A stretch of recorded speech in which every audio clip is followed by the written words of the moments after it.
Okay, let's be honest. Airplanes make absolutely no sense at all. A 400-ton metal tube packed with people, luggage, questionable coffee, and somehow it flies, like actually glides through the air at 35,000 feet. While we just sit there and scroll through the bad movies and pretend turbulence is fun, remember, there are no wings flapping, no magic trick, just physics doing its weird, wonderful thing to keep us up in the sky. But have you ever actually stopped to think, how does this work? How does something that heavy stay in the air without just dropping like a rock? Let's start with the basics. Planes fly because of the four forces. Weight, that's gravity doing its thing. Lift is the force that keeps the plane up. This is what keeps the airplane midair. Thrust is the forward motion created by the engines. And drag is air resistance, basically saying, hey, not so fast. These four forces are constantly fighting it out midair. Think of it as a tug of war in midair, and the plane only stays balanced when no one's winning too hard. How lift actually works. Airplane wings are specially shaped. They're curved on top and flatter on the bottom. This wing shape looks kind of weird, but it totally works.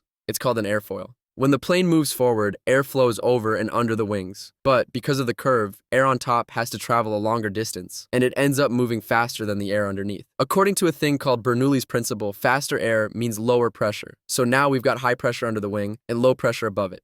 And boom, lift is created. The air is literally pushing the plane up. It's basically the sky giving a high five to the wings constantly. But wings cannot perform unless the plane is moving fast.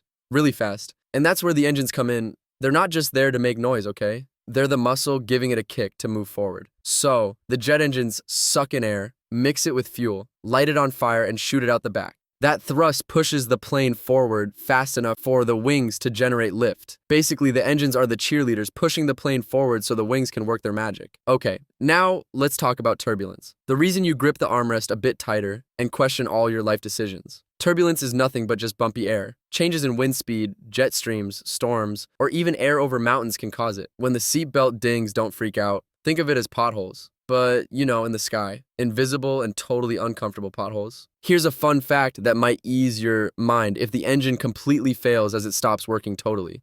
The plane won't drop like a rock. It will glide, believe it or not, but commercial jets can glide pretty far, like 1 or 2 miles for every 1,000 feet of altitude. That gives plenty of time to the pilots to figure things out and land somewhere that might have a decent coffee. So why don't planes just fall? Because once all forces are working together, the plane can just cruise along like it owns the sky. As long as the engines keep pushing and the wings keep lifting, gravity's just out there like, oh guys, come on. So next time when you're on board, staring out the window and wondering how this flying couch is still in the air, just remember, it's not magic, it's not luck. It's just a perfect balance of speed, shape, and science.